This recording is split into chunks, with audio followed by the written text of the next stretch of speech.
and welcome to the GYIP Connect podcast. My name's Alfie McCauley, and today we welcome our next guest, Ricky Bell, who is a great supporter of GYIP. And before we start, Ricky, I've got a question, and it's there's a problem with not enough bins. Like, see, in my school, there's like a bin at the bottom of the hill, and from then onwards, there's no other bins. So whoever's like walking past the bins, if they're still eating then, and they get to like the top of the hill, there's no bin there, and they just fling it away. But if they're at the hill, they don't, obviously. That's a really good question, Alfie. Thank you very much. And thank you to GYIP for inviting me along tonight. It's a real pleasure to come and chat to you guys. In terms of the bins, let me have a look at that for you, Alfie, because that makes no sense. If there isn't a bin, we're trying to encourage people to stop throwing rubbish in the street, but if the council aren't giving them somewhere to put it, then that certainly doesn't seem to be a very clever solution. So let me have a wee look at that, and I'll get someone to get onto that first thing tomorrow. Thanks for raising that with me. Well done, Alfie. Right in with the hard-hitting questions. So, Ricky, we obviously know you as Councillor for Govan. You've been a great supporter of the organisation.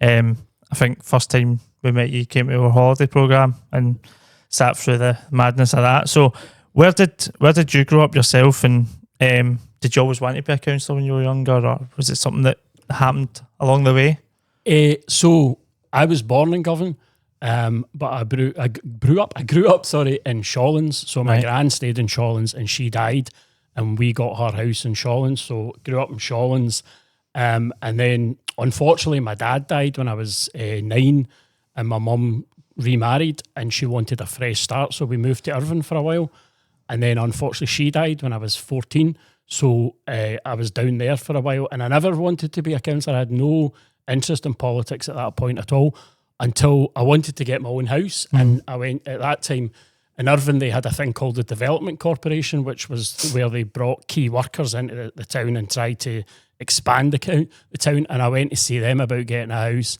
And they're like, oh no, you can't get a house because you're only 16. And I'm like, that's not on. And so one of my best friends at school, his sister was really heavily involved in the SNP, and she sat me down one day and says, moaning about it isn't any good, you should do something. So I actually ended up running and got elected to the council in Irvine when I was the youngest councillor in Scotland at the time. And it wasn't what I expected. I went in there thinking I was going to change the world, and very quickly learned that didn't quite happen. And also back in the day, that was unfortunately more years ago than I want to admit. The SNP weren't really winning many things. They were struggling to win a raffle, never mind an election. So there was only 3 of us in a council of 30 councillors. So we lost every single vote, 27-3. And at the end of that term, I thought, you know what, I'm not doing this ever again. And I didn't until years later when I came to Glasgow, and I had a really good life, and I've done well for myself, I've had good jobs, all that kind of stuff, and an opportunity came up to give back to the city, because although I spent a bit of time in Irvine, I'm still a Glasgow boy. I love Glasgow. It's in my heart, it's in my blood. My parents were both born in Glasgow. My grandparents, all 4 of them, were born in Glasgow. You've got to go back another generation before you find the Irish connection in the family that most people in Glasgow have. So it was a great opportunity. I'd been made redundant from my job. I worked in newspapers for many, many years, and I got made redundant there. And I opened a cafe in Shawlands. Don't ask me why I did that, but I did. And it's the hardest thing I've ever did. And so after about 5 years, somebody came along and offered to buy it off me. So I sold it. And then I thought, what are you going to do now? And I thought, I should go back into doing the council, because I want to make this the best city in the world. I think it is the best city in the world, but I want to do my bit to try and make it better. And that's what I'm doing. Amazing.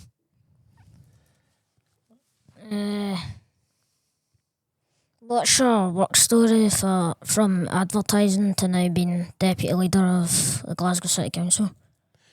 I suppose it's one of those things, as I said earlier, unfortunately I ended up both my parents being dead by the time I was 14. So I had to kind of make a decision in my life that said, are you going to make that the key thing about your life, or are you just going to try and get on with things? And so I got a job. My dad worked in newspapers when I was really young, and I used to always say to my mum, I don't understand what he does that job for. That is the worst job in the worst industry in the world.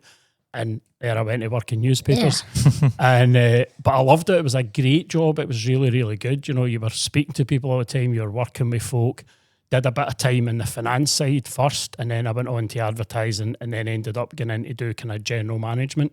And I loved that. I was really, it was a great, at that time newspapers was not in the trouble it's in now. So it wasn't the most difficult job in the world. You could do good things, and I suppose in some ways that kind of rekindled my interest in politics again, because we were reporting in the news, and you used to have big debates in the office about whether this was a story you'd be prepared to run or whether it was something that you shouldn't touch on. And particularly, I worked mostly in weekly newspapers, so we weren't doing the big scandal stories. It was all about what was happening in local communities.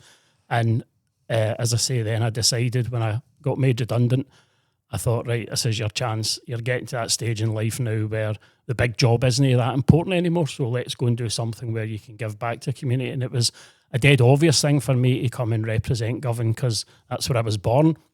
But also, the person who was the last SNP councillor before me was a woman called Alison Hunter, and Alison was my mentor in the SNP. She taught me everything I know about politics, and I loved her to death. She was such a brilliant woman, and I was devastated when Alison died. And she used to chair the SNP organisation in this area, and she was a councillor for Govan. So I took on both her jobs. After she died, I became the chair of what effectively was Nicola Sturgeon's constituency party. I chaired that after Alison died, and then I became the councillor for Govan, and partly in memory and tribute to Alison, but also it's where I was born, and it's where I think I can make the most difference.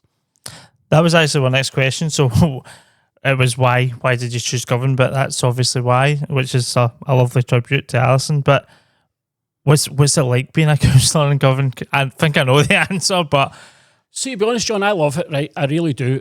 You've got to have a tough skin, right? Yeah. Because Govanites are they're the heart and soul of Glasgow to me, but they're no slow in telling you what they think you're not doing particularly well. But sometimes that's not a bad thing. You know, you can get yourself into a place where you think you're doing a really good job, and then somebody will say to you, well, what about the bin on the way up to my school? And I thought, shit, I never thought of that. And you can improve on that. Aye, exactly. So I love it. I wouldn't, I could have decided to go and represent a different part of the city, somewhere, Pollock Shields across there, where the challenges are very, very different. But to me, if you're going to do this job, you want to do it to help make people's lives better. And the way to do that is to go to a community that's got a lot of problems, but a lot of opportunity as well. Some of the changes in Govan over the last 10 years, I think, have been fantastic. Yep. And there's still a lot more to come and a lot more to do. So I think it's, every day I look for, not every day, there are days when I wake up and I think I'm going to get a doing for such and such today.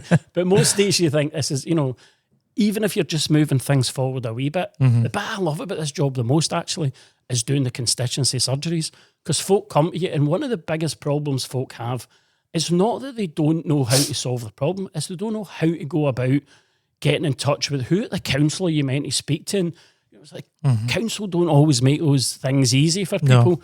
So it's my job is to cut down those barriers and help folk get the services. And often folk don't even know there's a service there that can help them. So I really enjoy that bit, because, sometimes just putting a smile on folks' face, folk come to your surgery sometimes and they're really upset.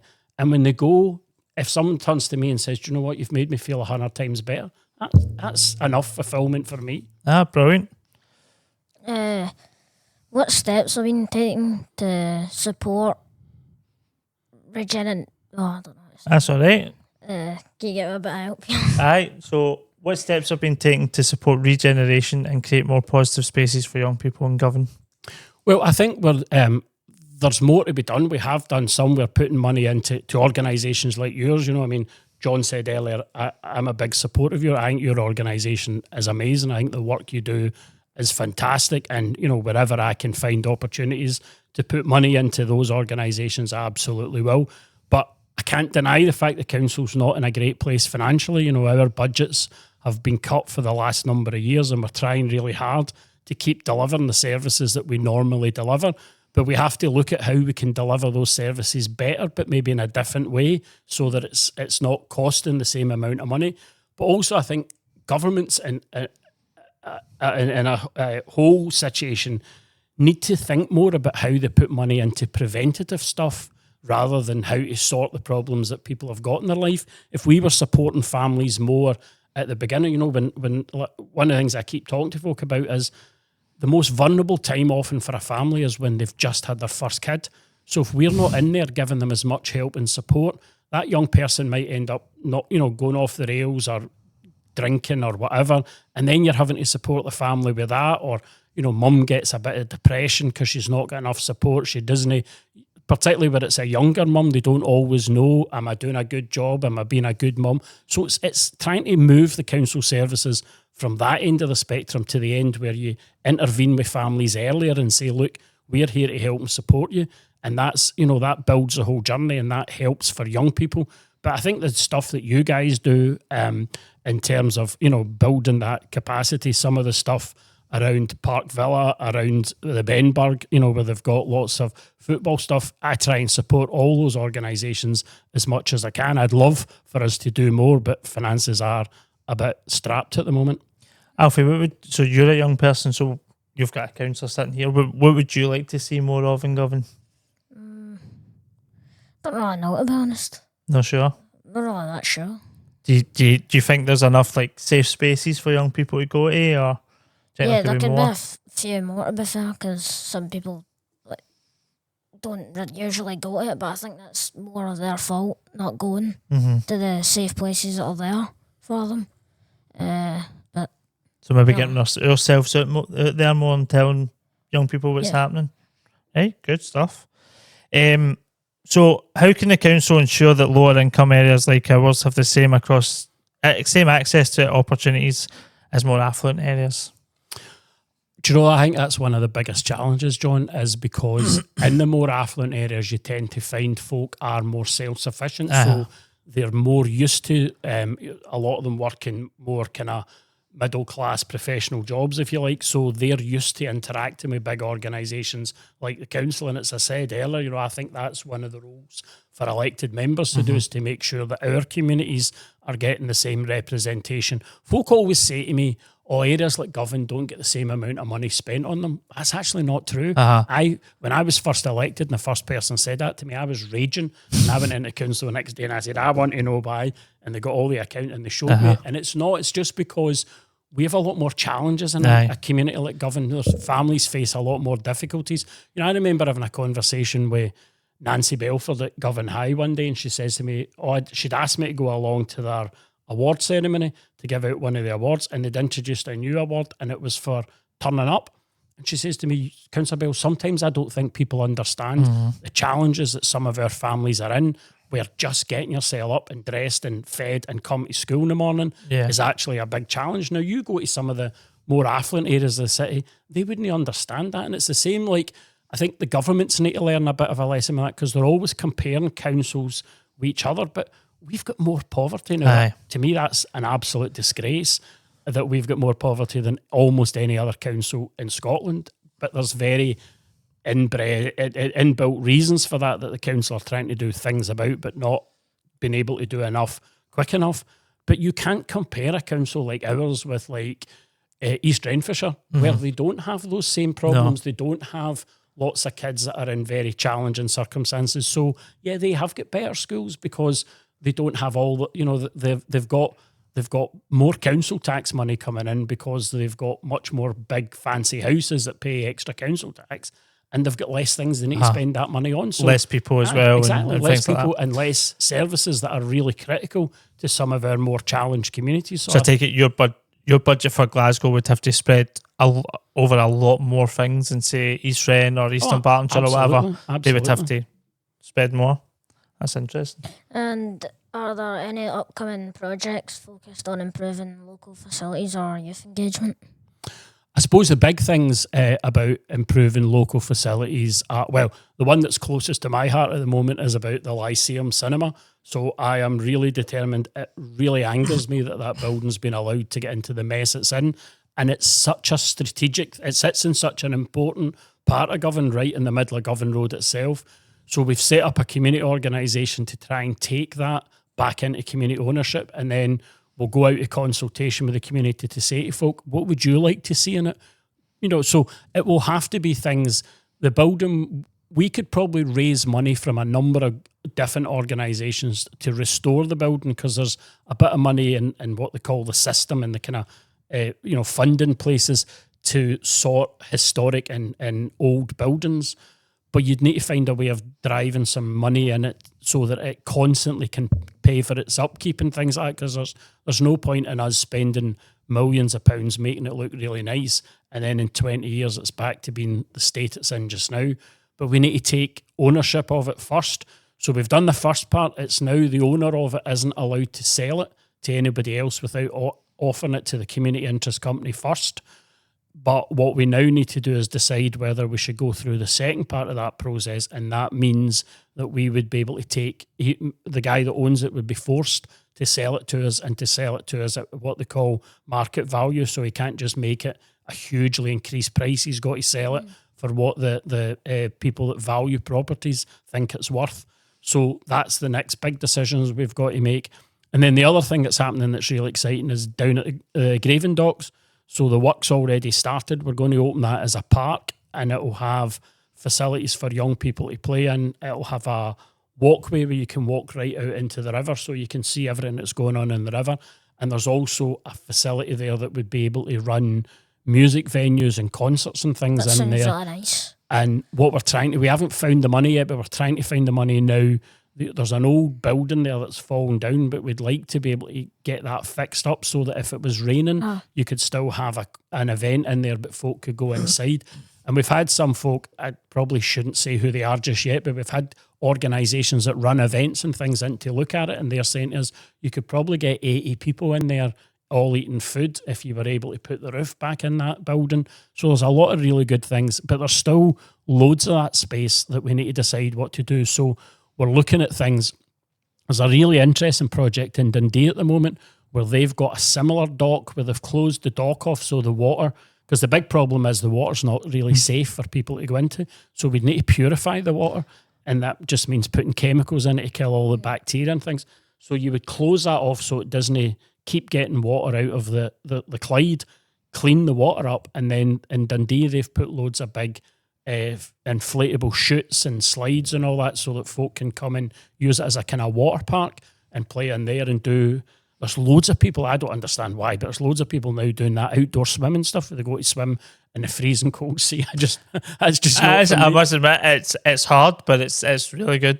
We've done it a few times with some young people. In fact, some of your young people who are our positive role models, they raised, I think it was over £3,000 to go and do a cold water swim, and I think it was Ethan will be able to tell me as well, but I think it was in December.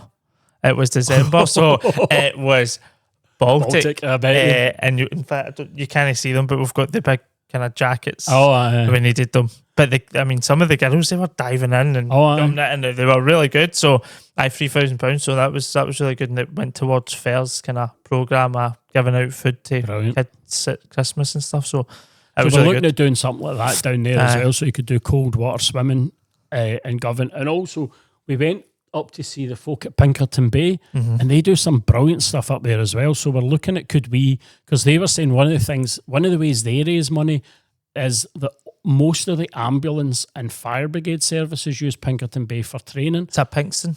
Pinkston Bay, sorry. And they chuck a van in, and then the divers go down and rescue folk out, and they're saying there's a waiting list Amazing. For the services. So we were saying, if we could do something like here as well, we could take some of that waiting list off them just to try and find ways again to generate a bit of money to maintain and keep it going. But I think there's lots of really exciting things happening in Govan at the moment. So Alfie, I went to some of the meetings back when they go to all of them, but that's the only idea I had. So if that happens, I want a wee 5%. It's the only notable contribution I made to any of the meetings.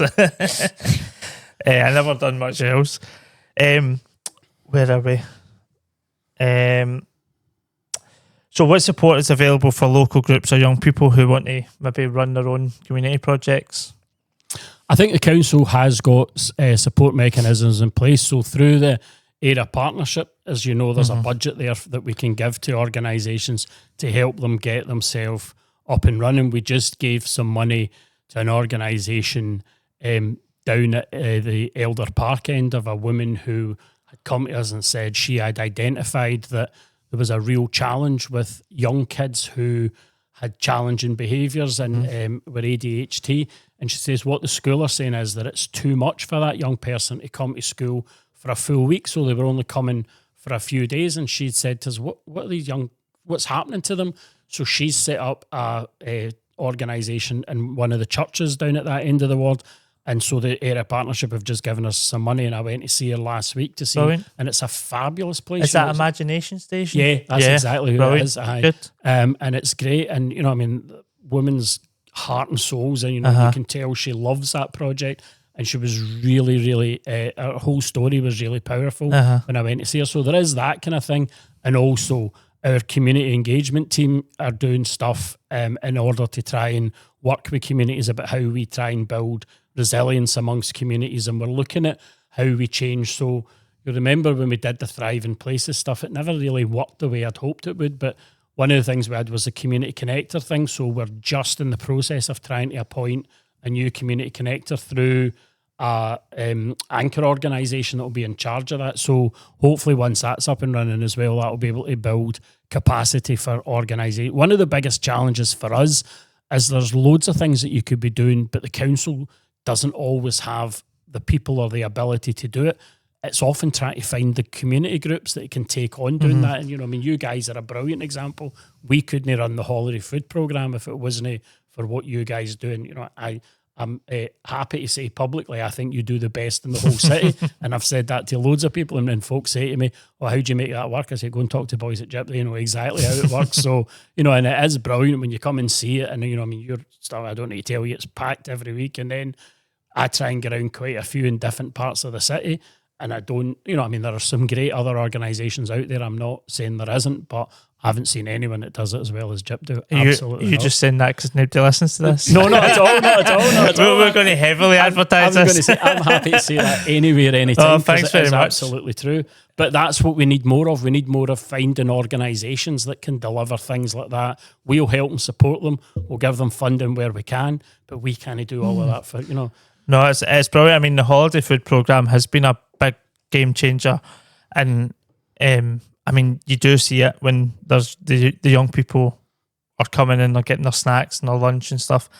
It must make a massive difference. I mean, I know myself as a parent, that 6 weeks is just torture. I mean, it's absolute torture. And my wife's like, I'm sick of spending money. So sometimes my daughter even comes, we stay in East Kilbride, but she'll still come down to us because it's so expensive. And it must be so, especially some of the families we have, they have 3 and 4 kids. So I don't think, I mean, as much as the council probably take a bit of doing at times, I think that's one thing they definitely should be praised for, is the holiday food programme, because it has been a massive difference.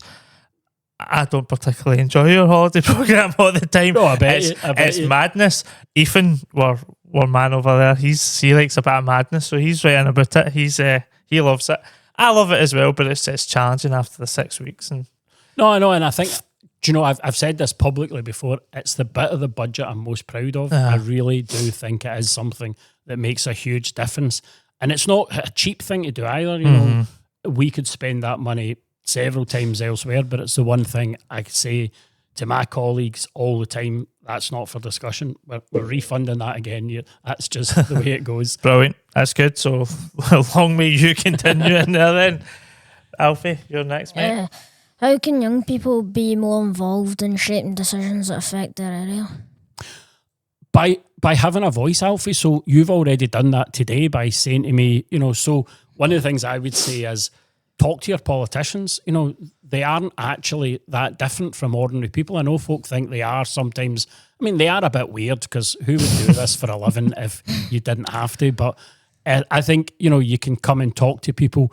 We've tried a couple of times to try and get young people onto some of the decision-making committees, and it's not always easy because I don't think we've done enough to make them interesting enough for young people to come to. So sometimes folk come and then they drop off because it's a bit dull, and so we need to find better ways, but we absolutely need to. The council needs to engage young people because you're the future. You guys are the ones that are going to end up being running the council, running the city, and so, I would encourage anybody to get involved in their local area, to become part of what's going on. But if you've got a problem, come and talk to your councillor about it and say, I expect we're elected to represent you, to talk for you in the city chambers. So you need to come and tell us what it is you want us to do. And it's like what John was saying earlier, if you tell us you want I can't guarantee you that every time you come and say to me, Ricky, I need this, that I'll be able to do it. But at least I'll know then, well, that's what they'd really like to happen in Govan. And then the next time we find a pot of money,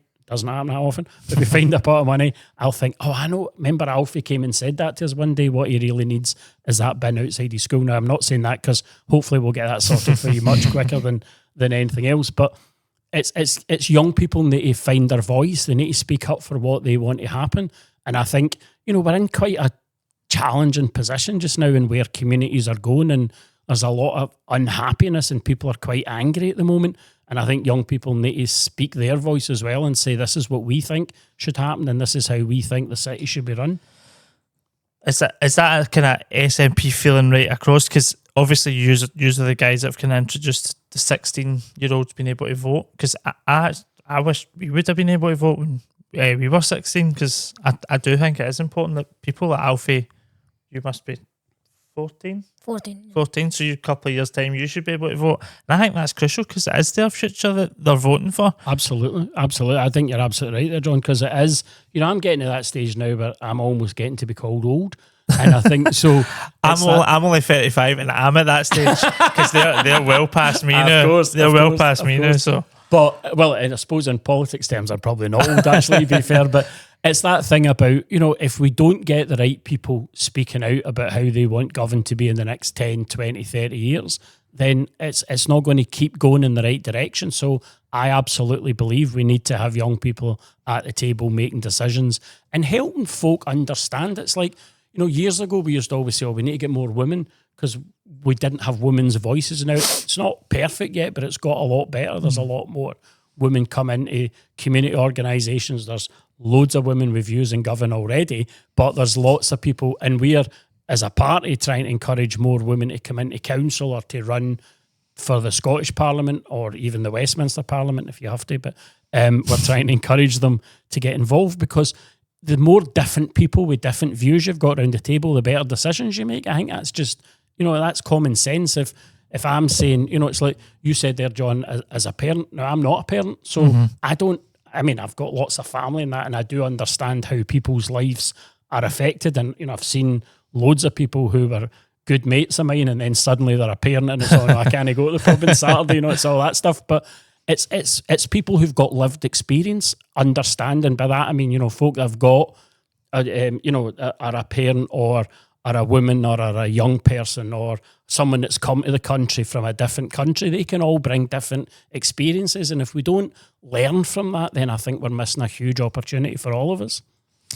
Kevin keeps saying to me and Ethan, we should go and be councillors. I don't know if he's trying to hint it, so I don't know if he's trying to get rid of us too, but yeah, he keeps saying it's just funny hearing you saying, why would you be mad enough to do it? And sometimes I'm like, me and Ethan are probably the two most political in the office. We'll talk about a lot of stuff and bring out a lot of current affairs, and it's like I must admit I've been tempted a couple of times to be like, I wish I would, but I'm not sure. I think if you want to have that chat offline, I'm more than happy to. Maybe, but it does seem like it's a lot of work and a lot of kind of. Do you think? Obviously, I don't want to put you under pressure, but do you feel the change you make, or do you see the change you make? Because I mean, I watched like Mary Black, for example. I know she was, and I've brought her up free podcast now, but I just can't get over her documentary. Like, she was so wore down by that. And it was like, she just felt like she just couldn't make a change because of what you were saying about you started to get more women in and more people of different ethnicities and things like that and get their voices heard. But to see the change in her and how she was just like, I cannot do this anymore. It was fascinating, but it was also really worrying that she just felt, I can't make any changes here. I think it depends, John, for what reasons you go into politics. Mm-hmm. So to me, if you go into politics to make a change, and especially if you're an SNP politician, why would you go to Westminster to make a change? Because, even the SNP did almost once win every seat in Scotland. I think they were 3 or 4 short, but they still couldn't make a change because there's 600 odd MPs that come from other places that so no matter what the SNP tried to do down there, you couldn't make that change. And I think you have to work out what it is you're trying to achieve. So to me, I've no interest in running for Parliament. That's not me at all. I want to make Glasgow and in particular govern better. And the way to do that is to make a better council that does better, provides better services and listens to what people... So the thing that people have said to me since I was first elected is the bins are just crap. They're just not working. They're not. So we're rolling out this new bin hub programme. We're just in the middle of that just now. Folk aren't happy, right? I get that. But seeing the areas, the longer it's been in an area, folk come back and say to me, Ricky, do you know that's the best thing a council have ever done? Right. And that does give me a bit of satisfaction because I think we sat down, we listened to what the problem was, we tried to find... Now, it's not just a solution for government, we're doing this across the whole city because there was loads of problems. So what was happening as well is our staff, our bin men aren't getting any younger, you know, and they were saying to us, under the health and safety legislation, carrying these great big huge bins, particularly in some of the bits like Ibrox. There's lots of tenements in Ibrox that have got big spiral staircases, and the guys are like, we just can't do this. And so, you know, legitimately they're saying to us, that's not acceptable under health and safety. So we ended up having these huge, big, grey, ugly things in the street, and it was starting to make the place look terrible. And that's what I was saying to the guys, we need to come up with a solution that sorts the problem for the bin guys, but also sorts the problem for residents. And one of the things I think that works really well about these new bin hubs is because the guys, we are the only city in Scotland where the bin man goes into your back court and gets your bin and brings it out and empties it and takes it back into the back court. Now, surprisingly enough, that takes twice as long as... So with these new bin hubs, instead of collecting your bins every 8 days, we now collect them every 4 days. Right. And that makes a huge difference in the amount of rubbish that's in them. The biggest thing we can't control is people's bad behaviour. And we have to be quite honest about that. That's one of the biggest challenges we face is that folk dump things and, you know, they rather than phone the council and get them to come and take your wardrobe away, they just chuck it out in the street. And I think you need to find a way of giving people pride in their communities. And what I was saying to the council was, we're not doing a good enough job in keeping the streets clean and getting rid of the weeds and all that. So in the last budget, and it wasn't an easy thing to do, we put a significant amount of money in. We've employed 300 new cleansing staff across the city and in each individual ward. So Govan has got its own team now that Jim Ellis from the council, he manages them. And there's 3 operatives, as they call them, a driver and 2 cleaning staff. And they're going about trying to make... Because I keep saying to the council, we can't ask the folk of Govan or anywhere else in the city to do their bit to keep the city clean if we're not doing our bit first. So we're going to clean it up and then we're going to have to say to folk, we need you to help keep that clean. So, you know, put your rubbish in the correct bin, phone us if you've got a bulk uplift, do the stuff that you need to do to try and keep all our neighbourhoods really nice, and that makes it better for everybody. And so obviously we should put it out there, we are apolitical, so we're not sponsoring any kind of party or anything, but do you think that, so obviously you've communicated that to us, the reasons why the bin hubs are being rolled out. Do you think that people have known that before they've been rolled out, or do you think there's been things put out there that maybe certain people maybe haven't seen? Or I think that's the biggest challenge we face as a council and as local councillors is how do you communicate with people? Because you can put out lots of stuff, but, you know, we've lettered loads of houses that saying to them, this bin thing's coming, and then folk will say to me, I never got that letter, Ricky. But you know what it's like yourself? A load of junk mail comes through, and you lift it on, put it straight in the bin, you don't look at it. And so we try and put something in social media, and then folks say, oh, I'm not on social media. And then there are folk who are going to be opposed to everything you do that are going to start. And the problem, I think, nowadays, particularly with social media, is folk don't question the author or the person that's written something, and so they don't say, who are you? How do you know that? So somebody goes on to social media and say, the council are doing this because they're getting a backhander for X person, and then 20 other people repeat that, and you think, that person sitting in their front room made that up. But so that's funny. Not like in the old days when you'd read something in a newspaper and you would know it's a Daily Record, so that's a kind of Labour supporting paper, or it's the Daily Mail, that's a Tory. So you would know what kind of angle you were reading it from. But in social media, you don't. And people seem to have lost the ability to question, why is that person saying that? So that's funny. So we go to Belfast a week on Monday, and one of the workshops I've been working on is about misinformation and even about politics, because we actually had about 15-minute conversation with young people asking what's left wing, what's right wing, what's centrist, what's all this, and trying to explain it to them. But we're actually going to do a workshop on that and on misinformation and on clickbait and all this kind of stuff. And where do you get your information? So where do you get your information for, Alfie? Usually from social media. Social media. TikTok, Instagram. So if you see a video and it's somebody talking, do you ever check that up to make sure that's true? Usually, yeah. Do you? Yeah. Good Well man. done, you. Well done. But not many folk do. That's And that's Yeah. the problem, One of the big and that's challenges. one of the things. I mean, some of the stuff. I mean, even again, I've mentioned this before, but my wife says, "Oh, can I use sunscreen?" TikTok says, "Can," and I'm like, "Really?" Like that, I know. and loads of people have Oh, fell I into know. that trap, and the amount of fake news, misinformation, all this stuff that's true is unbelievable. Unbelievable. And I've been working on this workshop probably for the best part of 6 weeks.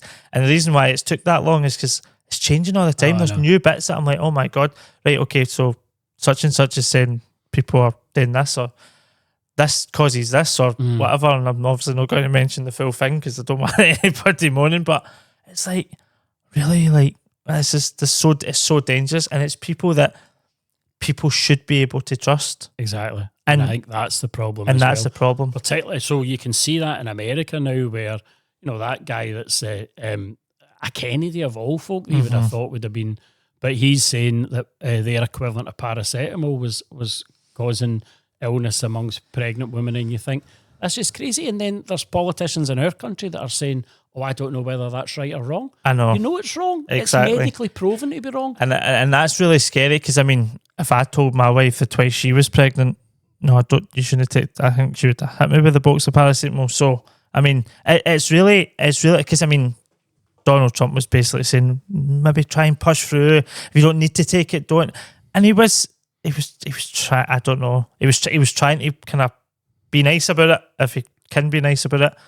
But it was just so alarming that there's going to be millions of people probably thinking, oh my God, if their kid does have autism or whatever, oh my God, I've caused that. 'Cause I took paracetamol when I was, or Tylenol, and it's really scary. It's really scary. I remember when my sister was pregnant with my nieces, and it was all that thing about the MMR vaccine, and you couldn't take them as one vaccine, you had to take them as 3. And folk were terrified that they were pregnant at the time, and you can understand why.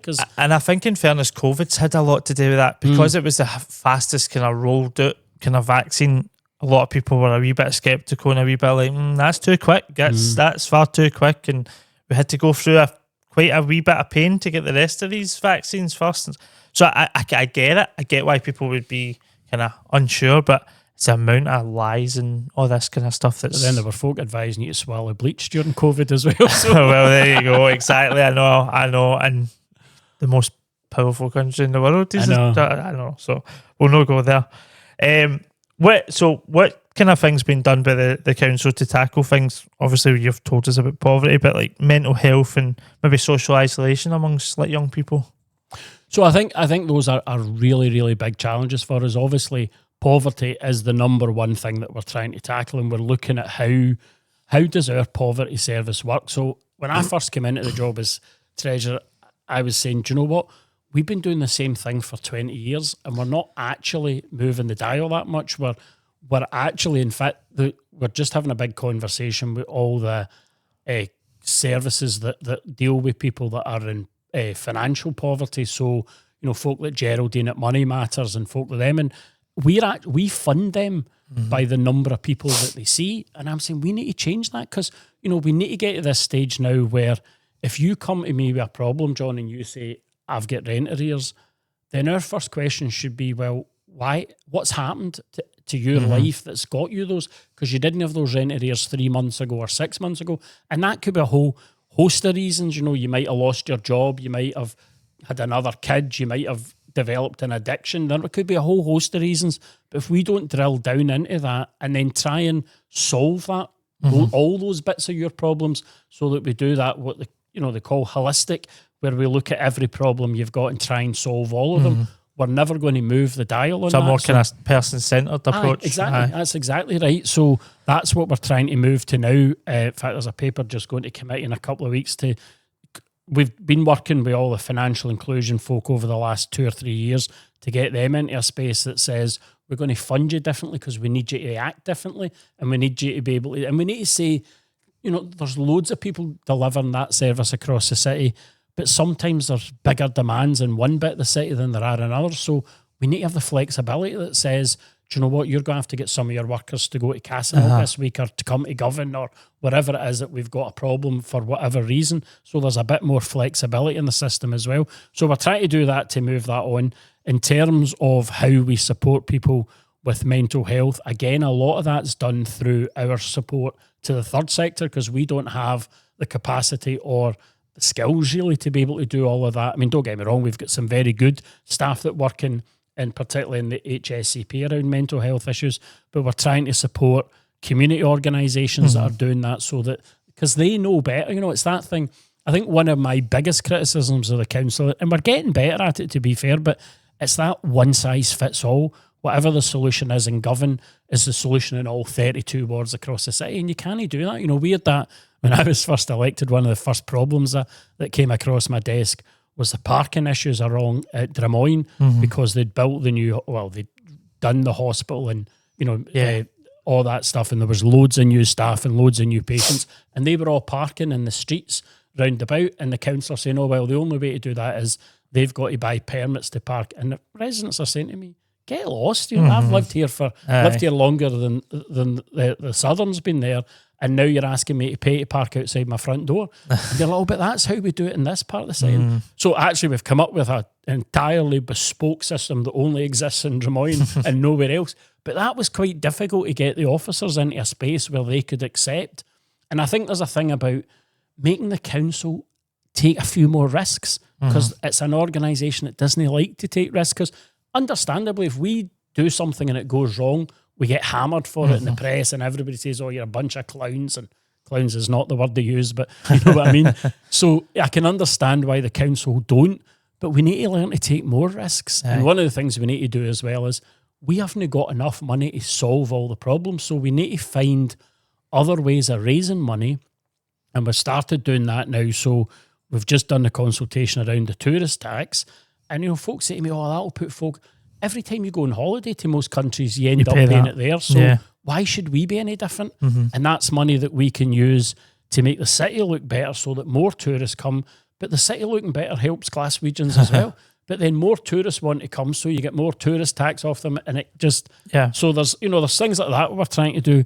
But we're also having to look at how do we deliver services better, as I said earlier, so that we're not spending massive amounts of money on people that are already in mental health issues or poverty or whatever. How do we try and help and support them at that end? And it's about what they call early intervention, getting them down beside families. And that's why, folk like Govan helps that do brilliant work in that place here. It's about us supporting organisations like them rather than the council trying to do everything itself. Brilliant.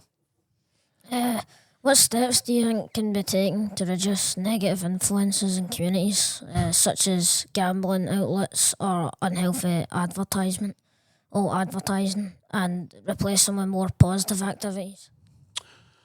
Well, there's a question. So I suppose the big challenge about things like that is that a lot of it, particularly around the gambling, is around supply and demand. So these people wouldn't be opening gambling shops in areas like ours if there wasn't a demand for it. So I think we need to try and work with families and work out why is that demand. And I think a lot of things like gambling, people who end up getting into drugs or drink, and a lot of that's about because they don't have enough hope. And I think that's something that's really missing in politics. And I say that about all parties. I'm not being party political. I think my party needs to get better at that as well. I think the one time when we had people that were really excited about politics and really keen to come out and vote, I know hundreds, if not thousands of people who voted for the first time in their life when we had a referendum on independence. Now, they might have voted no or they might have voted yes, but people thought there was actually a reason for doing that. My cousin who lives in Castlemilk said to me one night she hadn't voted. I don't think she'd ever voted in her life until then. And she says to me, but I feel it can't be worse than it is just now. And I think folk have kind of lost hope. There's that kind of feeling of no matter what we do, life just doesn't seem to get any better. In fact, it gets worse. You know, the cost of living crisis, the price, everything's going up. Folk are working really hard. Some folk are doing 2 and 3 jobs, and you still see them at the pantry queue trying to get food for their family or across at the food bank because they just don't. And I think that's what makes people really pissed off. And sometimes gambling or taking a bit of drugs or some drink is an escape from the misery that life is becoming. I think it's incumbent on politicians to give folk hope and reasons to think things can get better, because the reality is, and funny enough, I was speaking at a conference this morning about this, and I genuinely believe that poverty isn't an accident. Poverty is a decision that's made by governments. They impact policies that force families into poverty. The government in the UK government could solve poverty tomorrow if it chose to do it by giving people more money. But they don't want to do that for a whole variety of reasons. But I think that you need to find a way of giving, because that's why there are bad actors out there just now who are telling people that all the problems in our country are all driven by immigration and there are too many folk coming in the boats, and that's why the health service is wrecked, and that's why there's a... And none of that's actually true. I mean, there are issues. We need to solve the issues because communities can't be disadvantaged by the other people coming from other countries. But we've also got to make sure that we treat those people well and we give them somewhere to stay. And you know, I think one of the first things the government should do is allow people that come to this country from other countries to work. Because when you come here seeking asylum, you're not allowed to work. And I think that's just ridiculous. It makes them really depressed and feel low. And, you know, some of them have got really good skills. I was talking to a guy not that long ago who's a surgeon from Iran, but he's not allowed to work. Now, we could do with surgeons in our health service, but the rules say he's not allowed to work until he gets approval to stay here. But I think we need to be careful that if we don't give people hope and let them think that life will get better, then they are going to turn to the snake oil salesmen that are peddling all this stuff just now about. And what makes me laugh is, you know, some of the folk I go to the pub with and they'll say to me, oh, it's all these immigrants are coming, Ricky, that's what's wrong. And I think, your family are Irish. You know, it wasn't that long ago that folk had signs in the window that says, you know, no blacks, no dogs, no Irish. So, you know, you need to remember where you've come from and what your history is. But I do genuinely think hope's the one thing that's missing from almost everybody's life just now. And if we don't find a way of giving them that back, I do worry about where the country's going to go. We obviously, sorry, Alfie, sorry.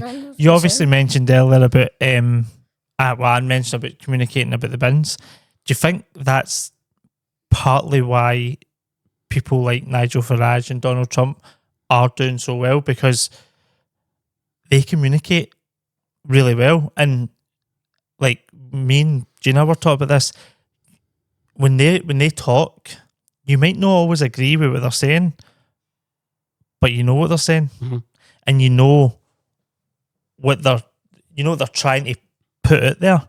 Whereas loads of other politicians don't, and I think that's where people are just fed up because they're like, I want you to be better, but I don't think you are. So tell me otherwise. No, I absolutely agree with John. I think that is a huge problem. Is that I think there's two problems there. I think one is that too many politicians are terrified of what Reform are saying and don't want to disagree with them, and somehow think, you know, it's like the Prime Minister just now seems to have decided that the best way to beat Reform is to be Reform light.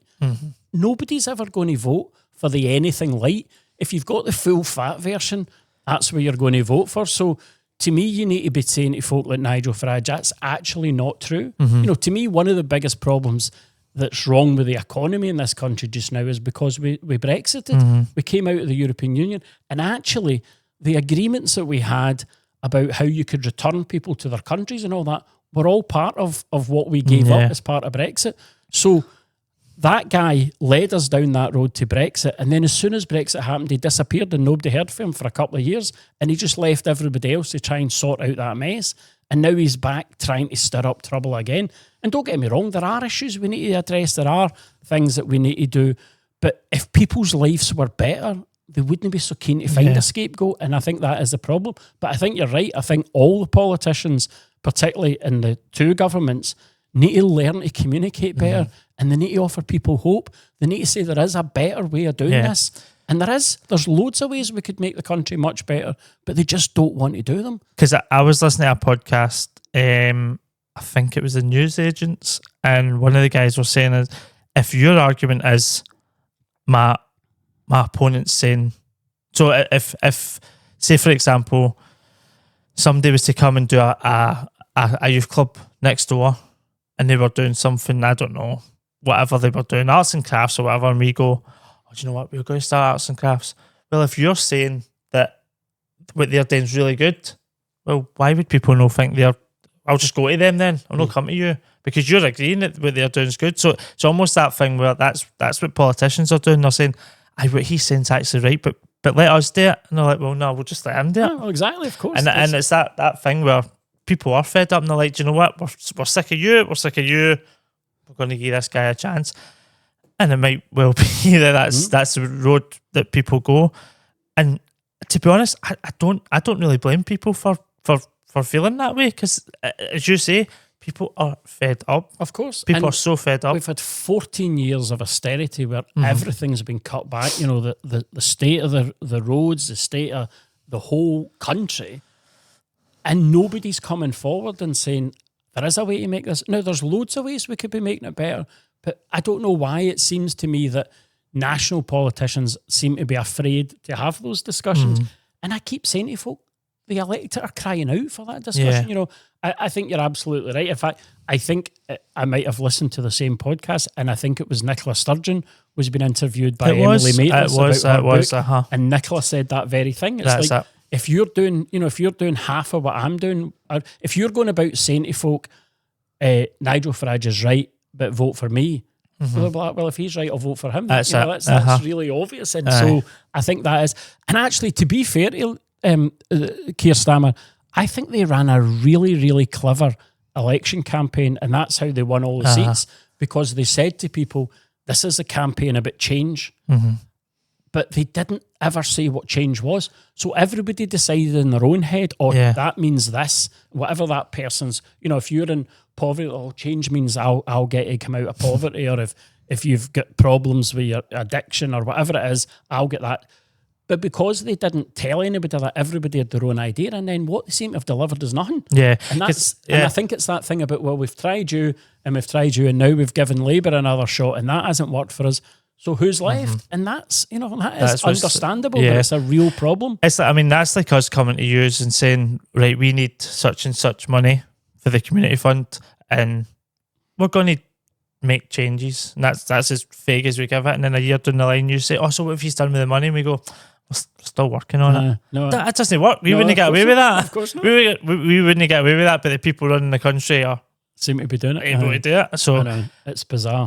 It's crazy. Sorry, soapbox time. Sorry. It's your question. Oh, is it me? Sorry, I'm skipping away to you. What advice would you give to young people who want to make a difference in their community? Get involved. I don't mean it has to be in politics. Get involved in organisations like yours. Get involved in organisations that are in the community. Get along to your community councils. Community councils would love to see more younger people, because we do have a problem that there isn't enough young people active in those things. Now, again, I think community councils and the council itself need to think about how we make those meetings more interesting and exciting for young people, because they're not going to come along and go through, the 12 items on the agenda that are all quite dull. But I think communities are crying out for young people to get involved in them, and I would encourage them to do that as much as they possibly can. Good stuff. What is your vision for the future of Govan over the next 5 to 10 years? I think the vision's got to be to keep making Govan a better place. So I think one of the things Govan doesn't want is what they call yuppified. It doesn't want all these fancy folk coming in. But what we need to do is we need to bring a wee bit of that in, because you need to get people to come to Govan that have got a wee bit more money to spend. So folk keep saying to me all the time, Ricky, how can we not get a nice restaurant or a nice pub or a wine bar or something here? And the reason is because you need to find a way. If you own a restaurant, you'll come and look at the figures of Govan, you'll say, all right, there's not an awful lot of folk here with a bit of money, so it's probably not going to work for me, and they're going to walk away. And it's one of the things I think the Lyceum presents us with a great opportunity, because we can encourage people. So one of the things we're looking at doing there is making it at night time into a music venue, and you could do like small scale concerts in it. So you could get folk, posh folk with loads of money, to come across the bridge, spend their money in a nice restaurant or a bar or whatever, and then go and see the act that they've come to see in the pub, and then they go back home again across the bridge. So you don't get loads of people moving into Govan, but you get them coming into Govan and spending their money. And it's the same thing about what can we do at the Graven Docks that bring people into Govan that just come for the day, but they spend money in Govan so that we can improve the look and the feel of Govan. As I said earlier, I'm really keen for the council to do its bit, so we're trying to get the place cleaner, tidier, make it look better. If we can get the Lyceum open, that will bring its own life and people coming into Govan. I think the new flats, once the bottom bits are all open, with a new bakery and restaurant and things that are going in there, will help improve that as well.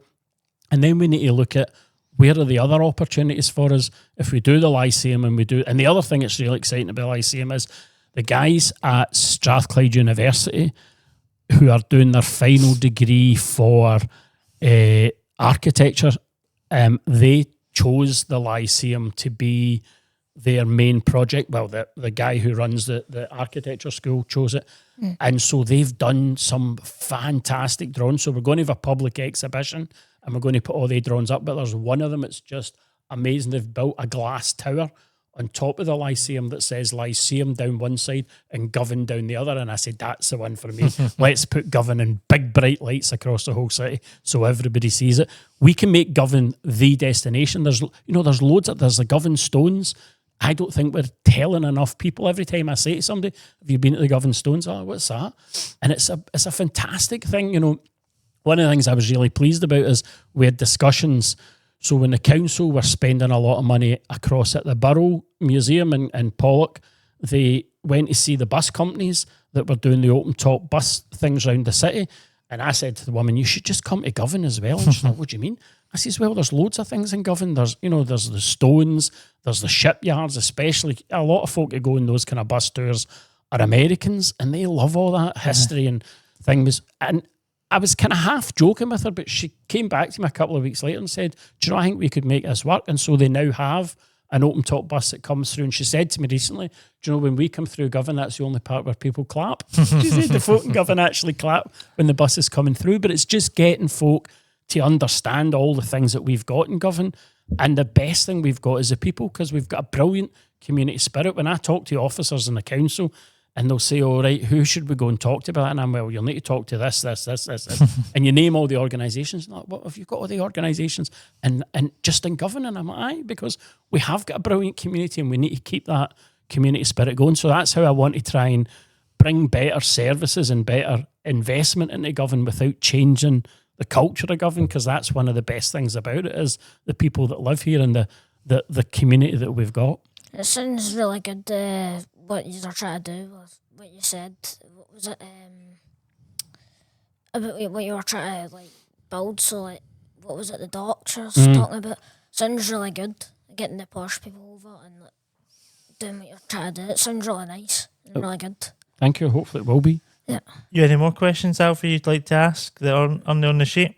No. I've got one, and Kevin will know. Let me ask you. Do you know what we're getting for the community fund yet? No.